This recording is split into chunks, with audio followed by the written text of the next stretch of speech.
پاشو پسر پاشو. اوه آدم نگران میشه. پاشو. دومش داره پینچ وای چه خبر؟ اصلا کوب کردم. پاشو پسر.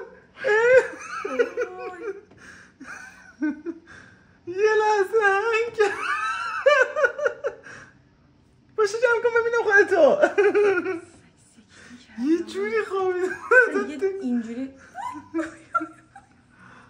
خستگی هم نمیکنه. چقدر دیپ خوابیده بود.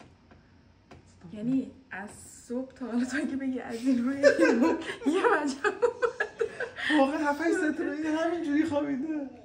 عجیب بود.